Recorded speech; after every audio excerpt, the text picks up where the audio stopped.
What's up, my wizards? It's Dev from Mtg. We like it a magic, and today we got you Ravnica Allegiance top 50. That's a lot of cards, so we got a bit to talk about. I don't want to waste too much time, but I do want to take a second just to say a lot of work went into this. So if you got an extra moment, go ahead and like the video, subscribe, and remember that you can help determine what order we do deck techs in this season by supporting the channel on Patreon through the link in the description. And if you want to pre-order any of this stuff, then you can hit the first link in the description.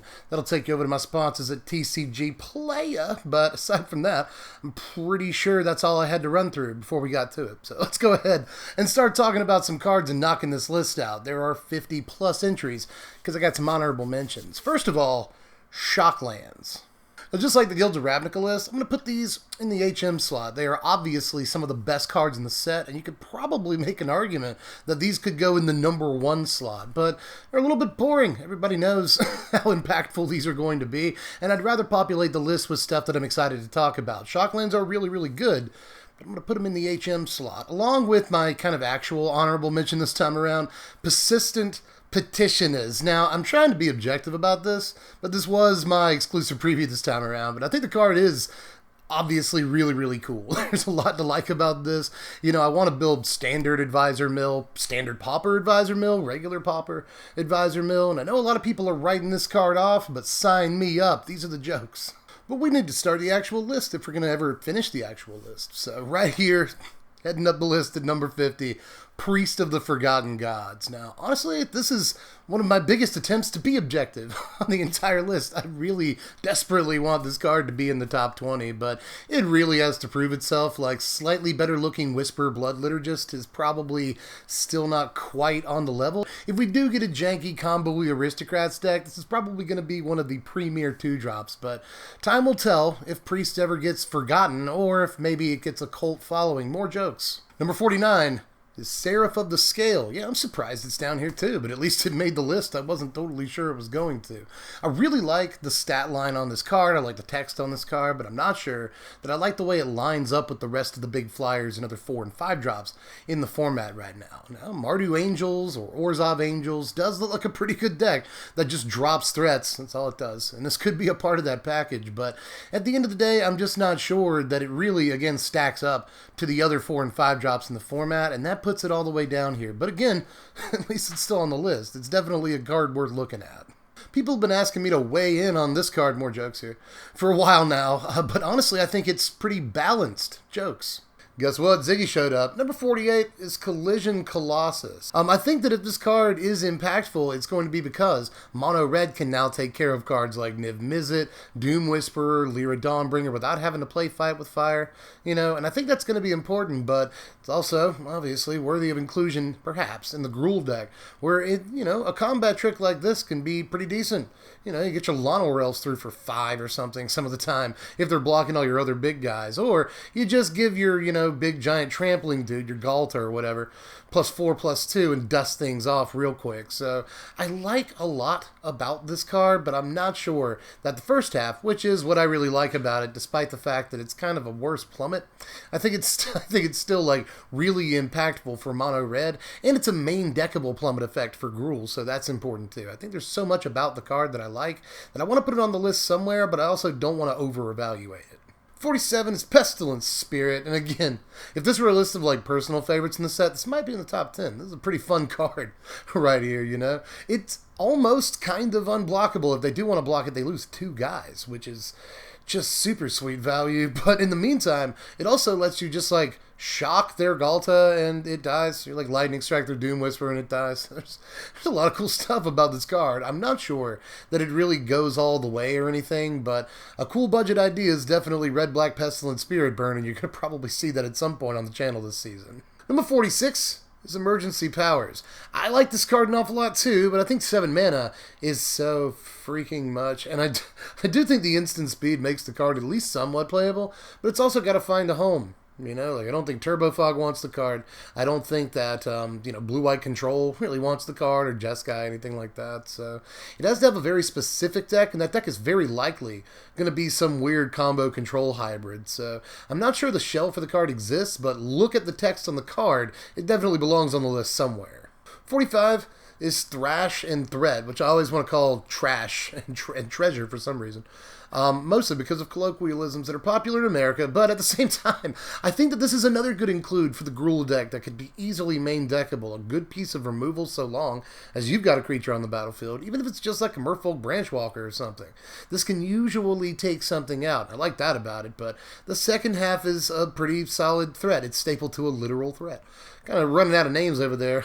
Wizards of the Coast, they just called the threat. Well, screw it. Let's just call it that, But again, I like, when removal is stapled to a big creature like this. For all intents and purposes, this is a big creature. Because, it's good against control, it's good against aggro, it's good against mid-range, and this kind of versatility is really valuable on just about any card. So, yeah, big fan of this. I think it belongs somewhere on this list. Number 44 is Zigonna. Now, again, this is a textbook example of ridiculous text. But where does it fit, I'm not sure the Teamer decks want this card. I'm not really even sure the Simic decks want this card. And even if they do, I'm not sure how good the Adapt deck is. Tier 2.5, Tier 3, something like that. So I'm not totally sure how important this card's going to end up being. But it does kind of remind me of like a beefy Rogue Refiner. And that card was very good. I don't have to tell you if you were playing Magic last year. So I think that this definitely has a lot of potential, and it could go pretty well in the decks with a lot of Explore creatures and Wild Growth Walker, which were some of the best decks in the entire format already. So I think that there's definitely some sliver of a chance for this card. And if it does see play, it's probably going to be one of the better cards in the deck. Again, it's just got to find the right home. Number 43... is Dovan. This card is on my list at the very least, but I'm going to make everybody mad talking about this card this season. During spoiler season, I rated the card a little bit better than the majority of the community was rating it at the time. And I got some hate for that. But, now I'm probably putting it a little bit too low on the list for some people's liking. It's still in the 40s, but I don't think that the Planeswalkers are going to be super impactful this time around. As a matter of fact, one Planeswalker didn't even make the list. You probably know which one, but Dovan does land somewhere on here. I think there's a lot of really cool stuff you can do with them. If you just start with a curve of 1 and 2 mana white and blue creatures, it leads to, some real card advantage down the road when you can hit his ultimate really, really easily. Usually I don't care to judge a Planeswalker by its ultimate.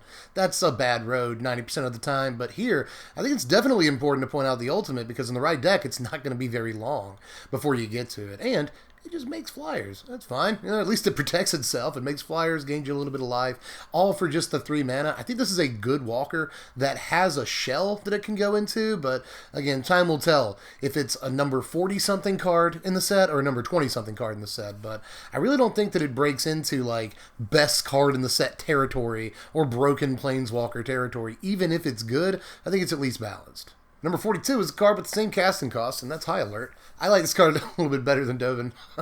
If only for funsies, like the Arcades deck is really coming along right now, you guys, in case you hadn't noticed. We got Tower Defense, we got this card for it, plus a couple of more defenders we might consider using, and Mesmerizing Bent is really good for that. So that's on the sleepers list. You're not going to see it on this list. I should have said that at the beginning, by the way, but if you don't see something on this list that you really want to see, it's probably on the sleepers list. Link to that in the description. So if you're missing Skargan Hellkite or Unbreakable Formation, they're on the sleepers list. But anyway, back to this. High Alert almost made my sleepers list, but honestly, I think it's seen way too much hype. It's got to make the main list. Like, you can't make the argument this card is under the radar because it is in no way.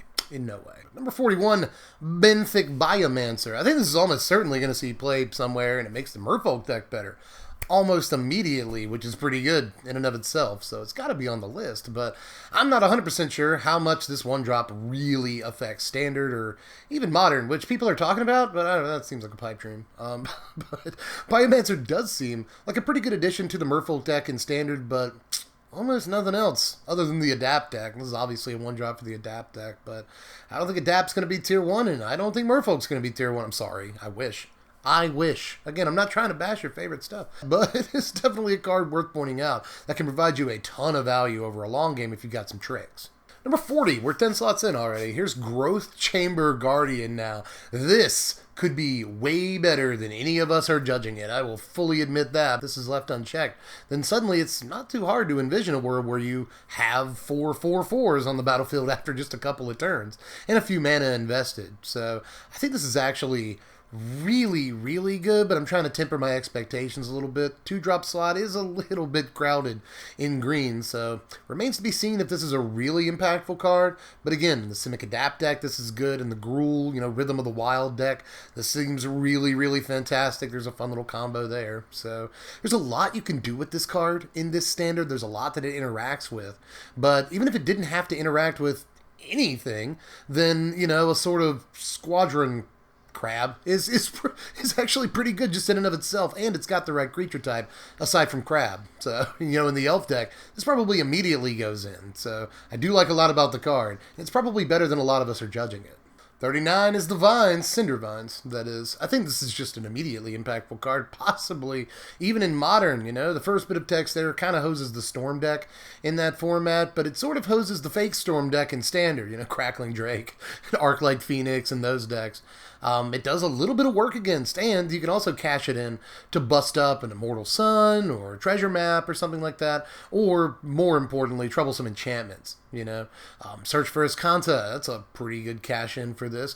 But there's also History of Benalia, Experimental Frenzy, Theater of Horrors. We'll talk about that card a little bit later. There's enchantment-based removal and stuff. So there's just a ton of targets for this, and it's almost main deckable, but I don't think quite. If anything, we're looking at one of the best sideboard cards in the entire set, and that makes it worthy of inclusion. 38 is Frilled Mystic. Now, I'm super excited about this card, but it is objectively kind of tough to cast.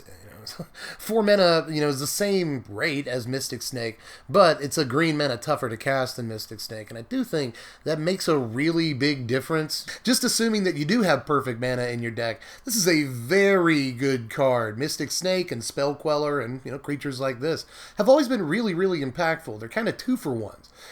Counter an important turn 4 or 5 play and put your own body on the battlefield is always really, really swingy. So if a deck has the right mana to play Frilled Mystic, it's almost certainly going to. And I'm not going to make the I'm frilled to have it in the format joke, even though I just kind of did. But I've already made that joke. I just really like it. But anyway, 37 is Fireblade Artist. I like 2-mana 2/2 hastes. That's good. I think that's good, and anything other than that is just going to be icing. The Rakdos deck wants a super aggressive 2-drop that can hit the battlefield and start attacking immediately. It's exactly that, so that's good. That's good in and of itself. And it's kind of an upgrade, or at least a side grade, to a card like Viashino Pyromancer, especially considering it can do a lot more damage over the course of a game than a Pyromancer, I think this is a 2-drop that's impactful the turn it comes onto the battlefield, but it's also impactful on turn 5 or 6 to help close the game out, and I love 2-drops like that. Number 36 is Gutter Bones. I just love the name of this card, Old Gutter Bones. But, I like 1-drops that recur. It's kind of a recurring theme, in black right now, but we've seen Bloodsoaked Champion and a bunch of other cards like this. Dread Wanderer, blah, blah, blah. So we kind of get a card like this every few sets. And even though this isn't the best, it's also not the worst. One cool thing about it is that it can block. Comes into play tapped, but it can block, and that's actually really, really important. But best thing about this card is that it's sacrifice fodder for any deck that wants to do that. It goes really well with Fireblade Artists. Just talked about that card, but it's also going to go pretty well in Orzhov or Mardu Aristocrats deck that need a 1-drop, exactly like this. And it's not a bad 1-drop in and of itself. Love cards like this. Glad that we have another one now that Dread Wanderer is gone. And I think this is going to see a lot of play in a couple of different decks. It's got good bones, but onto a card that can actually exile it forever and doesn't care about Gutter Bones. That's my number 35, Cry of the Carnarium. Golden Demise is already a very impactful sideboard card and a really important card in Best of 1 on Arena, and I think this almost entirely takes its place. For most purposes, like creature-heavy decks are still going to want Golden Demise, but not too many creature-heavy decks actually play Golden Demise. So, more control-oriented decks that need an early sweeper against aggro in their sideboard, or again, in Best of 1, they want it in their main deck. This is probably just a strict upgrade that also happens to do juicy stuff like take care of Arclight Phoenixes forever. There's just so many reasons to play this card that I think it's one of the premier pieces of removal in the format. But speaking of removal, number 34 is Consecrate Consume. And even though the abbreviated name of the card is Con, I think there's plenty of pros to this. You know, this is just tech against Carnage Tyrant at the very floor of it. If it does nothing else, it's at least tech against Carnage Tyrant that gains you 7 life in that situation. That's really, really good. And you don't really mind it being sorcery speed, but it's also just 2 mana filter. You know, 2 mana, instant speed, draw a card, and maybe get an Arc like Phoenix out of the yard or something else that might be important. My closest comparison to this is probably a card like Cast Out, you know? Even though Cast Out is instant speed, you can still look at it as like 1/2 of its removal. The other half is a 2 mana cycle. And that's kind of exactly how I look at this card. So I really assume it's going to see some amount of play. Again, if no other reason than it's an answer to Carnage Tyrant, but there's a lot of play on it other than just that. Now, my number 3 is Precognitive Perception. You know, they say perception is reality, and that's definitely the case here. This card is real. Doesn't look like much, right? Like, it's not super exciting, but we played Jace's Ingenuity as a 1 or 2 of in control decks just a couple of years back. It's not even that long ago. So this is just a strict upgrade to Jace's Ingenuity that you're probably occasionally going to actually play the addendum on, you know? A lot of people are saying, oh, you just do the addendum like 10% of the time. I don't know about that. You know, control games go really, really late. And if you can cast this on turn 12 or whatever and just have all the mana left over anyway, you're gonna do that because Scry 3 is insanely powerful. And if you have something like, you know, Teferi out, then that makes it easier to cast this. It's effectively just 3 mana to cast this with Addendum if you have a Teferi that can +1 for you. There's also Wilderness Reclamation in this format. We'll talk about that card a little bit later too. But like, there's all kinds of cool tricks that make this even better than it already is, and it's already a pretty darn good card. Back to Orzhov removal. Number 32 is Mortify. It's got, I was really hoping for Rickify, but we got Mortify instead. But this card is a reprint, but it's a really good timing for a reprint, you know? It's just a kind of a better murder, and that's not much to write home about in a lot of ways, but it's still a pretty good card that I think a lot of Orzhov or Esper decks, maybe even Mardu decks, are going to want to carry a 1 or possibly a 2 of. This unconditional removal against creatures is good enough, but this has a ton of extra play where it can take out all the enchantments I mentioned earlier. You know, enchantment-based removal, History of Benalia, Experimental Frenzy, Search for His Content, a bunch of other stuff. There's actually a ton of enchantments seeing play right now, so Mortify has, you know, appropriately, a ton of play on it.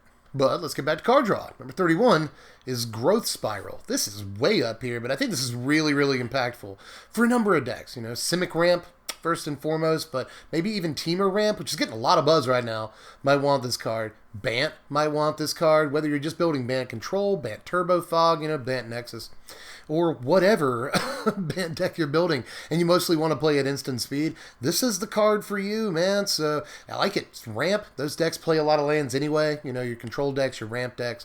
They're going to play 25 to 27 lands at the top end of a control deck some of the time. So it is going to be really easy to either already have another land in your hand or just draw a land you can immediately drop. Helps you get through your deck faster. Pretty good turn 2 play. There's just so much about Growth Spiral that I like. Number 30, we're getting up there now, is Glass of the Guild Pact. Yeah, card's all the way up here, you know. It's not super impactful right now, but it is probably going to stretch Commander play if nothing else. This looks like a decent Anthem effect in that format, but I think at some point during its life cycle in Standard, this card's going to be much more important than it is now. And it's notable that we're in a format right now that is not necessarily devoid of artifact hate, but it's really not a lot of artifact hate in the format. You know, we're just coming off a format where almost every main deck had a Braid in it. We don't have that kind of option anymore. So this is much safer than it would have been just a few months ago. But number 29, here we go, is Domri. Yeah, he's not in the top 25 or anything. Sorry. I can hear the dislikes. But, you know, this card, this Planeswalker's good. Planeswalker's good. I'm not going to take that away from him. He's not only on the list, but he's all the way up here in a pretty good spot. You know, think of all the stuff I've already talked about that's really good. He's ahead of that. So, you know, just think about that before you get mad. But I don't know that this is as impactful as it looks at first glance. It doesn't really protect itself in any other, you know, in any way other than having a relatively high starting loyalty. I'm not all in on Domri, but I know a lot of people expect a lot of big things out of this card. But for my money, the better Gruul card is actually Ravager Worm here at number 28. I don't think that this is immediately impactful because I still think that Carnage Tyrant is very, very important. But this might actually see main deck play play over Carnage Tyrant. You side it out for your Tyrants when you're playing against control. This is just a really, really big Ravenous Chupacabra that's going to come down and do what Chupacabra does, you know, kill a guy on the other side, but you actually have a big enough body to really do some damage. This is one of the swingiest cards in the whole set, and it's going to help you turn the corner. So I really like this as a ramp piece, or even just a Gruul mid-range piece for what it's worth. So I expect this to see some play, and even if it doesn't see play immediately because Carnage Tyrant exists, once Tyrant rotates, I think this will be a go-to 6-drop. But number 27, it's time for some more dislikes, is Prime Speaker Vanafire. Yeah, this too, not in my top 25. I know, I'm probably going to get just crucified for this, but this really has to prove itself. This really does kind of have to prove itself. It's a creature version of Birthing Pod, which means, yes, dies to removal. Cheesy argument, but it's a very valid one 90% of the time, because this dies to a lot of removal and has to actually make it until your next turn to really start doing tricks. But here's the thing. If it does, you know, start doing tricks, whether by way of giving it haste through Rhythm of the Wild, I think that's going to be an important combo. Or just because you actually did make it to your next turn. Once this actually does start doing tricks, it's ridiculous. It's one of the best cards in Standard at the very least. And it could be relevant in Modern for what that's worth, but I'm just not sure I have all the faith in the world. In a 4-mana, do nothing the turn it enters the battlefield 2/4 that's probably going to die because it's got the biggest target in the world on its head. And it dies to a lot of removal at a mana disadvantage. Like, it's going to feel really bad to get this Lava Quill. So I'm just not totally sure I have enough faith in this, and I have a feeling that it's going to be, you know, not necessarily a bulk card, because I think this is still going to be important in, like, Commander, where it is an important card. You know, don't get me wrong. It's going to be a fine commander if nothing else, but I'm just not sure this breaks through to the top table of Standard because it has a lot of things kind of going against it in terms of how competitive players usually evaluate cards. So all the fun in the world, and if you ever actually do get to activate it, there's probably some really filthy, disgusting stuff you can do with the used lady, but I'm just not sure you're ever going to actually get to tap her. Number 26.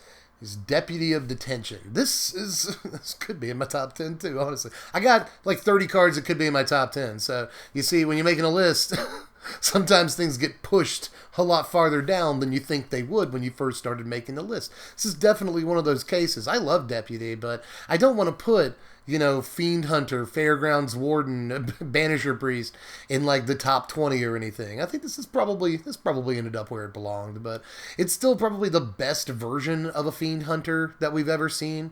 And this can just wipe out an entire board of tokens, which is probably the best thing about the card. But if nothing else, it's kind of a 2-for-1. You know, they can Lava Coil it, Lightning Strike it, kill it, whatever, but for the time being, at the very least, it's a 2-for-1, and I love that about it, and it can take out any non-land permanent. So this card has so many good things going for it that the dies to removal argument kind of doesn't matter, and I know you could probably say that about Vanafire, but at least this has immediate value when it enters the battlefield. It 2-for-1s, so I think that is probably the better card. Number 25 is Teysa Karlov. I think the secret to making Teysa a good card is giving her value the turn that you play her. But it's going to be really hard to do that because you don't have a whole lot of leftover mana. That said, if you can figure it out, how to actually proc this card a bunch of times on turn 4, it's going to be a super dangerous card. So I think it earns its spot as the the first card in the top 25. I haven't even talked about the other text on the card. It also gives all your tokens 2 really impactful abilities. So what's not to like about Teysa? I don't know. So at the same time, again, I don't think this is the best card in the set, obviously. But if you can do crazy stuff with it the turn she enters the battlefield, the card is just nuts. So that's good. But let's move on to number 24, which is Spawn of Mayhem. Now, this is just a pile of stats in a lot of ways. You know, if you can make this a 3-mana 4/4 Flample, then you have just paid an extremely good rate for all the stats. Plus, this does damage consistently every single turn, triggering Spectacle. But even if you're not that worried about Spectacles, this is just a reliable source of damage, even if you can't get through on attacks. And we could even see the return of like a Suicide Black deck, which I'm kind of excited about. Suicide Black was an important archetype like 20 years ago, and cards like that have kind of fallen by the wayside, but it's kind of a reintroduction to that archetype, and it's maybe, the top of the curve for an aggro deck like that. So again, there's a lot of potential homes for this, but it's going to have to be consistent enough and impactful enough to make those decks good. Number 23 is actually Hero of Precinct 1. Now, this was a lot farther down the list when I first started writing it last week, but it has definitely crept its way up, considering the performance it's already had just in the first couple of days of testing on Arena, and that's not just my analysis, that's a lot of people saying that. This is really fantastic in just the Boros deck, but there's also a Mardu deck that goes like, turn 2, this hero, into turn 3, Judith, into turn 4, heroic reinforcements, which is brutal, but just even in Boros, you can go turn 2 this, and a turn 3 Tajik, Swiftblade Vindicator, whatever, Relentless Raptor. There's a lot of options in the Boros deck too, and then turn 4 heroic reinforcements, and you are just doing all the damage. Like, it's just very easy to get turn 4 kills if you have the right play sequence that involves this card on turn 2. It's just absolutely nuts. A lot better than a lot of us judged it at first glance. The card absolutely should be at least in the top 25, and it may actually work its way up into the top 10 before things are all said and done. Card is really, really impressive. Also, every time I see it, I get the song from the end of Shrek 2 stuck in my head, so that's also a nice association. But number 22 is Rixmati Reveler. Yeah, another efficient 2-drop. It turns out that I like efficient 2-drops that, either create more value or have instant value when they hit the battlefield. I like those a lot more than, like, super top-heavy, possibly decent cards that you have to wait until next turn to activate. I just, I like lightweight, efficient cards that are almost certain to have some kind of standard play. And this is definitely one of them. Immediately rummages for you when it hits the battlefield, which is important. Filtering is going to be really, really important for these low-to-the-ground aggro decks. They can throw out extra lands or top-heavy cards they're not going to get to anytime soon. So I really like that aspect of this card. Plus, you get to choose what you discard, so you can, bend something that you can get value out of later. A jumpstart card, or a reanimatable creature, a creature that recurs itself like a gutter bones. There are tons of ways to get value out of this first ability to where it's actually card advantage and not card parity or filtering. So I like a lot about this, and I haven't even mentioned the spectacle. If you get this on turn 4, turn 5, whatever, then yeah, it's still just a 2/2 body, but drawing 3 cards is nutso. So yeah, man, I like so much about this that it's actually way farther up the list than I intended it to be. I thought this was going to be in like the 30s, but once you really evaluate it, in terms of what else is in this set, turns out this is easily one of the better cards in the set. But so is number 21, Warrant Borden. This is much, much better than it looks at first glance. If nothing else, you got to point out that it's mono blue removal, and probably the best mono blue removal in the entire format, or maybe ever. There's also that. So, got to point that out. But in the Azorius deck, it's also really reliable tempo that also takes out important stuff like, Adanto Vanguard. Doesn't kill it forever, but putting it on top is at least a way to get around its indestructibility. Same thing with Rekindling Phoenix, This is always a really annoying ability that basically denies them a draw and makes them kind of draw dead next turn. And that is really good for a control deck because it buys you all the time in the world. Now, on the other hand, if for whatever reason the first half isn't good enough for you, or it's just not working in a given situation, then you've got the second half too. This is kind of reminiscent of Thrash Thread, but I think this is a much better card, especially for the deck that it wants to go into. It definitely warrants an inclusion, but anyway, number 20. Start the top 20 here with my favorite split card in the set, Incubation Incongruity. That's right, I think this is way, way better than the other Simic thing, even though the other Simic thing is kind of stifle. We'll see how important that is, but this card just does all the things. It gives Merfolk and the Simic Adapt deck and just other Simic decks that wouldn't normally have access to removal a really good removal piece that exiles, which is really, really relevant, a way to take out Rekindling Phoenix forever and other recursible creatures. Love that about the card, but there's also Incubation Incongruity, which is definitely the better half. All things considered, Just 1 mana, and again, an effect that Mono Blue never gets, just like Warrant Borden. This is something that Mono Blue is very rarely seen at, especially this low of a mana cost. It's a huge dig to find a creature that might be really important to your combo deck or your aggro deck or whatever. And just having the effect in Mono Blue is good enough, but the card is really easy to cast. Simic and Teamer decks might want to get this to make sure that they get the big creature that they're looking for. So I love the first half of this card, and I think it's actually what makes it. But stapling it to a removal spell that exiles and gives Simic actual actual credible removal, yeah, the card to me is just easily the best split card in the set. And number 19, you guys, is Sphinx of Foresight. Now, this one's way up here. Honestly, like, this is another one I thought was going to be like in the top 30 or 40. But it ended way up here. There's just getting so much buzz. Or it's getting so much buzz in the early stages of this format, not only in Standard, but also in Modern, where it turns out the math works out in such a way that if you play 3 Sphinx of Foresight, you can cut a land. That's pretty impactful, and obviously that same math will work out in Standard too. So this card might be good, and like even if you don't get it in your opening hand, then you've still got a 4/4.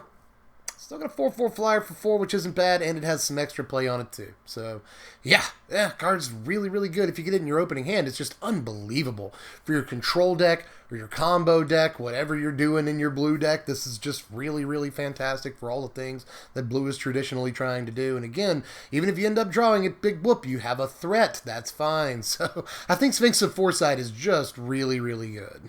But proving how much I like removal, I actually rate Law Mage's Binding a little bit above it at number 18 here. I think this is one of, not quite, but one of the best removal spells in the entire set. And if you're weirded out by seeing a common all the way up here, it's actually not at all the last common on the list. Wink, wink. But this is one of the better removal spells in the whole format. I'll say it again. Flash. Instant speed for this effect is really, really good, and I can't tell you how many times I've wanted this effect at 3 mana when I'm brewing up a control deck. So I think this is super impactful, bound to see at least 1 or 2 of play in pretty much every control deck, if not more copies than just that. And yeah, we're going to be seeing a lot of it, so it probably deserves a spot in the top 20. Turns out that just giving Arrest Flash is very good. That is really good. So this is a fine card, if I do say so myself. But on to number 17, which is Bedevil. This is yet another really good removal spell in this format, you know. This takes out Planeswalkers for 3 mana at instant speed, so it has to be really high up on the list. There's a lot of different homes for this, but they're all mid-range or, mid-range trending towards control decks that are actually looking for long game value. Maybe they're grindy, but they need a removal piece like this, and this allows you to play actual 4-drops instead of having to play Vraska's Contempt, which I think is important enough to land it on the list, if nothing else. More in removal, we've hit number 16, which is Kaya's Wrath. Yes, this is yet another super hard to cast removal spell. There's a few of those on the list, but in decks that can cast it, this is an insanely impactful card. And obviously, Orzhov Afterlife decks are going to love this. Why would they not? But you don't have to be an Afterlife or an aggro or mid-range, tokensy build to like this card. Obviously, control decks love this too, and Orzhov Control is a very real concept going into this next format. It's got a lot of the pieces that it needs, and a 4-drop sweeper like this is really insanely good for that deck. In fact, the only thing keeping this out of the top 10 is the casting cost. If this were easier to cast, it would easily be, one of the top maybe even 5 or 3 cards in the set. That's how good 4-mana unconditional sweepers are. Don't forget that. If you can cast this, this is far, far better than a card like Languish, which saw tons and tons of play when it was in the format. It may not be Damnation or anything, but in decks that can cast it, it kind of might as well be. So the card is easily one of the best in the set. And number 15... is Absorb, all the way up here, but I think this is actually one of the most important pieces that Azorius got in the whole set. I know a lot of people were kind of distressed when this card was first previewed, because it got previewed relatively early on Christmas Day, and everyone was like, Control is going to be the best deck! Why do I sound like Seinfeld? Control. Here's the thing about Control! I think Absorb actually helps just level out that deck with the rest of the format. So it doesn't make Azorius run away with things or anything. But I do think it's just impactful enough that it gives Azorius the speed, the speed bump in a way that it needs to keep up with these super fast aggro decks. So the deck really needed this card, and it's going to play all 4 copies if it can. Number 14 is Theater of Horrors. Now this is kind of, Phyrexian Arena is like what it reminds me the most of. 3 mana. extra cards pretty much every turn in your black and red deck. If you can trigger Spectacle, which if you have enough mana, this just can do by itself, then it just opens up this, wealth of cards, 2, 3, 4 cards that you suddenly get access to once you deal damage to them. And that is a huge game, so I love this card right here, and it's at the right price. 3 mana is relatively cheap for this effect. And even though I don't necessarily want to take off turn 3 in my Rakdos deck, I do think post boards against games that decks that the game's going to go long against, this is exactly the kind of piece to make sure you can keep your foot on the pedal. But if we're talking about 3 mana Rakdos cards with exactly that casting cost, I think Judith is probably the better card. She anthems your entire team on turn 3, is a threat in and of herself. She's wrath insurance and removal insurance in general, She gets a proc when she dies. That's really good. Extra copies of her aren't bad because you can just proc them from the legend rules. So there's just so many good things about this card. It even makes blocking kind of difficult. It puts him in this damned if they do, damned if they don't situation. And Judith is this must remove card if they're going to actually, keep you from finishing them off pretty quickly. It goes in aristocrats decks, but more likely this just goes in really low to the ground aggro decks that are going to lose creatures in combat anyway and want that little bit of extra reach and an anthem effect all on the same card. So Judith is the very, very real deal. And she goes well with number 12, Light Up the Stage. This is one of the best spectacle payoffs in the entire format, have no doubt. This card just looks unbelievable to me, and it goes in 2 or 3 different strategies right now in Standard, but could also go in Modern Burn or Modern Storm or a couple of other things. There are definitely, I know that sounds lofty. It sounds crazy, people are going to hit me on that, but I don't think that that's too crazy of a statement. 2 cards for 1 mana is one of the best deals literally in Magic history, and I think this card is probably even better than I put it on the list. This could easily be in the top 10. Why did that seem so defensive? It's a good card, and you guys know that. But anyway, number 11 is Rhythm of the Wild. This card, I think, is going to impact Standard, unless, of course, it doesn't. There's a 50-50 chance, obviously. This will be in every Gruul sideboard, because one of those lines of text is very, very obviously good against control decks, But in decks that just want to give their creatures riot for whatever reason, there are a lot of tricksy reasons to do that. I already talked about Vanafire, but there's also Growth Chamber Guardian, which this card goes extremely well with too. That's a fun combo. So I like a lot. Like a lot about Rhythm, and I think it's probably going to be an impactful Gruul card, but time will tell whether it's just one of the best sideboard cards in the format or one of the best cards in the format, period. You guys ready? We're in the top 10. Here's number 10, Tithetaker. Now, this card may be the best 2-drop creature in the entire, set. If not the format. This really puts control decks off of important cards like Settle the Wreckage, which I think is a really impactful thing for, 2 drops to do right now, because aggro decks are going to want this, possibly even in the main deck, but again, this could at the very least see sideboard play against control decks. But, I don't think there's too much opportunity cost to putting it in your 2-drop slot in the main deck, even in a fairly aggressive deck. The stats aren't insanely aggressive, but it's sweeper insurance in and of itself because you get Afterlife when they actually can cast their sweepers, and if they ever want to remove it on a 1-for-1 basis, you get Afterlife. You can slam this into combat pretty easily and not worry about losing it because, again, it replaces itself. There's just so many good things about this, and I think they really juiced it, man. They pushed. For a 2-drop, there's a lot of play on this card. But my number 9, you guys, is Hydroid Crisis. You're probably waiting on this one.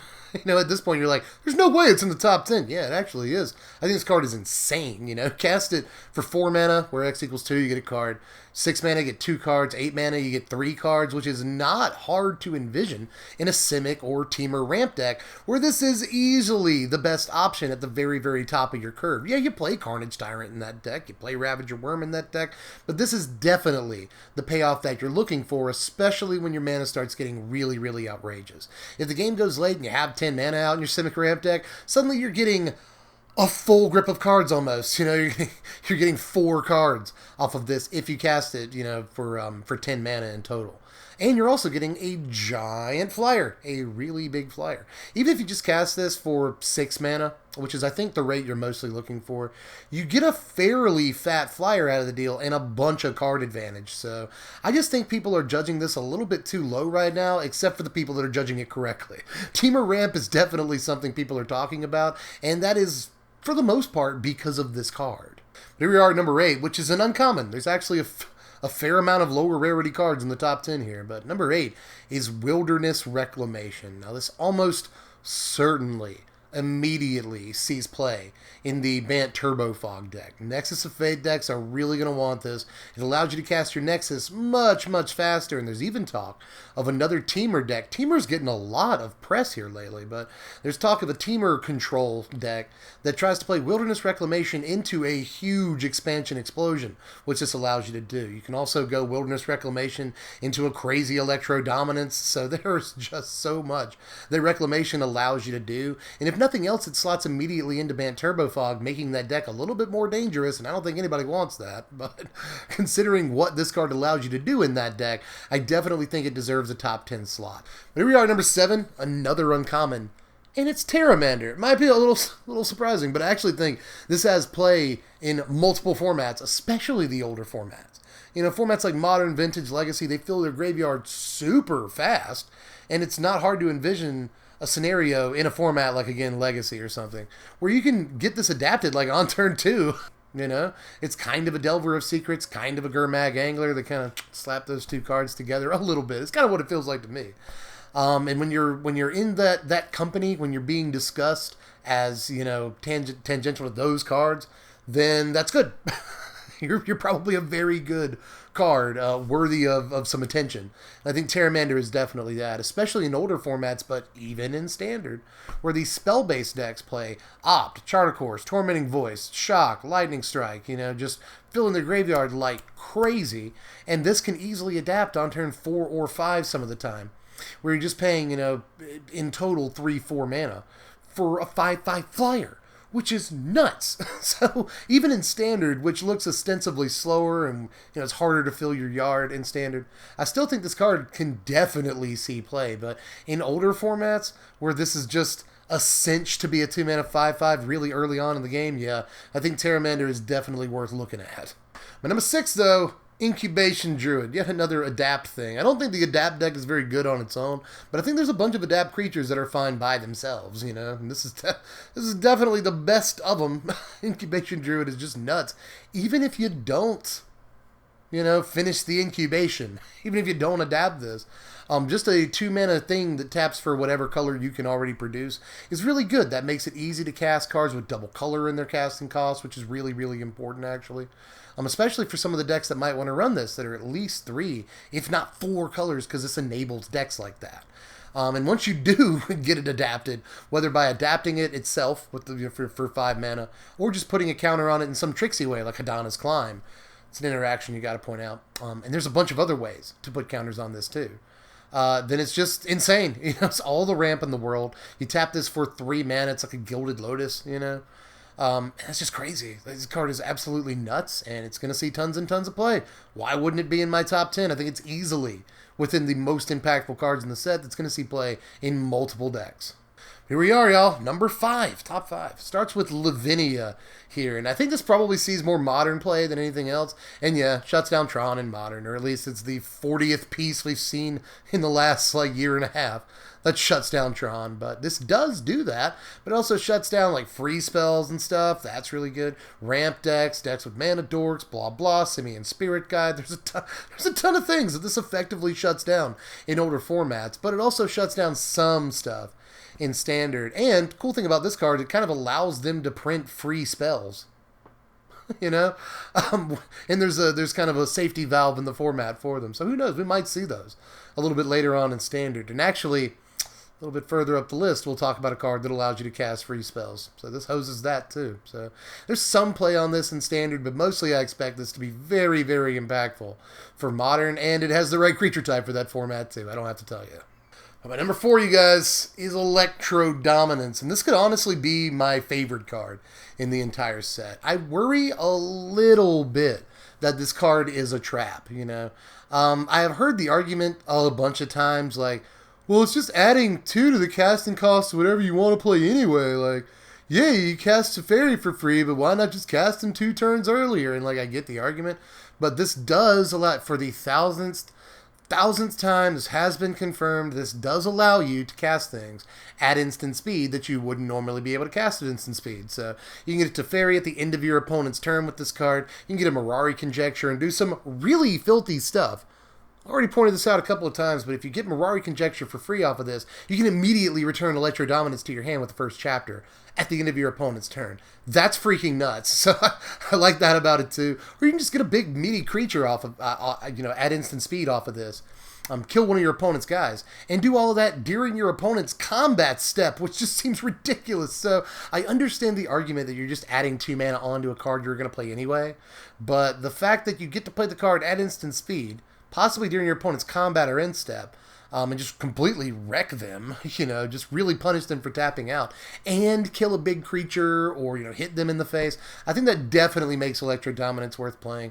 There's all these crazy tricks with it. It has a quicken effect on it, and it's a huge X spell. So yes to Electrodominance. It's crazy with Wilderness Reclamation. You could go on and on and on about this card. It allows you to play stuff like, Ancestral Vision, and stuff like that, for free off of it, just pay 2 mana, Electrodominance, Ancestral Vision for free, and draw your 3 cards. Like, there are so many tricks with this card, and just crazy impactful plays you can draw up. This card is dumb. This card is very, very dumb, and even though I do have a little bit of apprehension that it's very possibly a trap, at the end of the day, I don't think so. I think this is easily one of the most impactful cards in the set. Here we are. Top 3, you guys. What could number 3 be? It's Angel of Grace, in case you were wondering.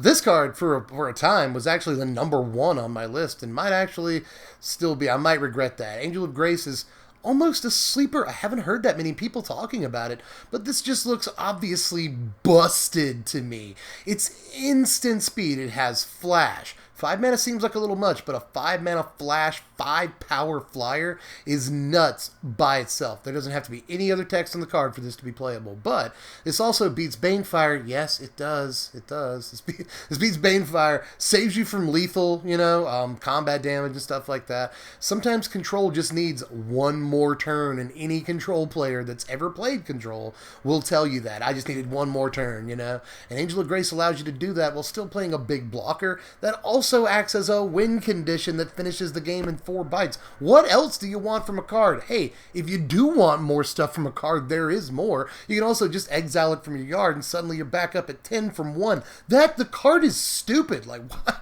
why aren't more people buzzing about Angel of Grace? It could definitely be the best card in the set. But there are actually, I think, slightly better cards. Number 2 is Gruul Spellbreaker. I think this is easily the best Gruul payoff, I guess, in the set. It's going to hose control like nuts. Gruul Spellbreaker really does everything the Gruul deck needs to compete in this format, and it's probably going to be the single most important card in that entire deck. So, yeah. Spellbreaker ended up all the way here at number 3. It's a pile of stats for a really, really aggressive mana cost, if nothing else. But if you get the other value out of it, then it's crazy. It's absolutely crazy. It protects you from Settle the Wreckage. It has Hexproof on your turn too, so card is nuts. Card is nuts, and I just want to repeat that over and over. The card is nuts. It definitely earns number 2. But number 1 you may have already called by process of elimination, but this is actually monumentous. This is the first time that a common has ever been number 1 on one of my lists. It's Skewer the Critics, ladies and gentlemen. This pick is probably going to get a fair amount of critics in and of itself. Again, I hear the dislikes piling up. But I really think this is the best card in the set. Again, impactful in multiple formats. This almost certainly sees play in Modern Burn, and possibly not just Modern Burn, like other Modern decks. But even if it doesn't, because Lightning Bolt is just better. We don't have Lightning Bolt in Standard. And I think for Standard, this is almost certainly the most impactful card in the set. The Rakdos Burn deck I've been talking about obviously runs this. Mono Red obviously runs this. But there are other decks too. Gruul might actually want access to this card. There are a lot of decks that want Lightning Bolt. And one of the reasons that it's number 1 is that I think it definitely puts Burn decks over the top. Standard Burn is actually viable right now, and it's an important deck too, because I think it's going to serve a vital function in helping to keep Bant Nexus down and make sure that that deck isn't the most important deck in the format. Goes super well in Experimental Frenzy decks, super well in Theater of Horrors decks, Rakdos aggro, whatever you're doing. The card is just absolutely nuts. It's a great rate, and even though it's not Lightning Bolt or anything, it is the closest thing to Lightning Bolt in Standard that we might ever see, unless Wizards completely loses their mind. So it's almost definitely the best card in the set. And again, I'm trying to be as objective as I can here. I obviously like the card a lot. I'm defending it and all that. But you kind of have to defend it when you put a common at number 1, but I think it deserves it. But that is it. That is all, ladies and gentlemen. Remember, if you didn't see something on this list, check the sleepers list for it. But there is some stuff that regretfully had to get left out. I'm sorry about that. There's only 60 or so slots. It seems like a lot, but it's not when there's so many cool-looking cards in the set. Aside from that, just remember, one more quick plug for the YouTube stuff. Like and subscribe. A lot of work went into this one. It's Deck Tech season coming up. If you hit the link in the description, support us on Patreon. Just $1 will allow you to vote on what decks we do first, and the first poll starts tomorrow on Saturday if you're keeping score. So make sure you sign up. It's just $1 to be in the Patreon and help vote on what decks you want to see next. And if you want to pre-order any of this stuff or just sealed product, then hit the first link in the description and go over to Cog Player. They're a sponsor, full disclosure, but they're also the cheapest place you're going to get any of this stuff. And to anyone who's already subscribed, I thank you very much, because this actually came in the mail the other day, and that's because you guys got this for me, because you're so freaking nice. And I actually tried to hang it up, but it was a little bit too high. Like that's where it would hang. And that doesn't make any sense. And it was a little bit slanted too, so I gotta take another shot at that over the weekend. And when we start Deck Techs, I'll have that. Maybe a couple of other things hanging up. But I really appreciate it, you guys. This means more to me than pretty much anything that's ever happened in my entire life. And it's well, I mean, I'm married. That was very important. But, you know, I feel like I made this myself. And I was nothing like a few years ago. And now I'm a moderately successful YouTuber, which is like a couple of steps up from nothing. But anyway, I also got married, which was an amazing thing that happened to me. But in any case, I think I'm done for this one. I'll catch you cats later. Thanks for watching, my wizards. Spread love and be kind.